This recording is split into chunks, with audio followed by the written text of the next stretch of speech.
విజయసాయిరెడ్డి తీవ్ర స్థాయిలో విరుచుకుపడ్డారు. ఆంధ్రజ్యోతిలో తన మీద వచ్చినటువంటి కథనానికి సంబంధించి నన్ను 2012లో సిబిఐ అరెస్ట్ చేసినప్పుడు మా ఇల్లు ఆఫీస్ రైడ్ చేసి ఫైల్స్ అన్ని పత్రాలు స్వాధీనం చేసుకుని పూర్తిస్థాయి విచారణ జరిపారు. 12 నెలల్లో కాంగ్రెస్ టీడీపీ కుట్రలో భాగంగా జైల్లో గడిపాను.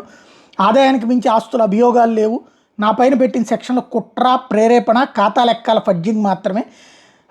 మీలాగా మోసగాడినో, దోపిడీదారునో, బ్లాక్మెయిలర్నో, వీలర్ డీలర్నో కాదు. గుర్తుంచుకొని ఇలాగా మద్యం సిండికేట్ బ్రోకర్ దగ్గర, కంజాల సిండికేట్ బ్రోకర్ దగ్గర ప్రముఖ రాజకీయ నాయకుల పేర్లు చెప్పి వాళ్ళకి ఇవ్వాలని నెల కోట్లు నేను తీసుకోలేదు. ఇప్పుడు 2024లో విజయసాయిరెడ్డి అని నేను, నువ్వు చెప్పే భూదందాలు, భూముల ఆక్రమణ మీద సిబిఐ, ఈడీ విచారణకు సిద్ధం, నువ్వు సిద్ధమేనా అంటూ ఆంధ్రజ్యోతి రాధాకృష్ణ గారికి సవాళ్లు విసురుతూ పోయారు.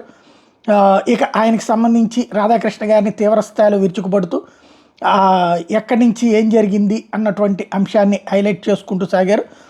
ఓవరాల్గా వచ్చేటప్పటికి రాధాకృష్ణ గారి మీదన ఆగ్రహం వ్యక్తం చేసుకొచ్చారు. దానికి కారణమైనటువంటిది అయితే తనని టార్గెట్ చేస్తూ సాగినటువంటి విమర్శల మీదన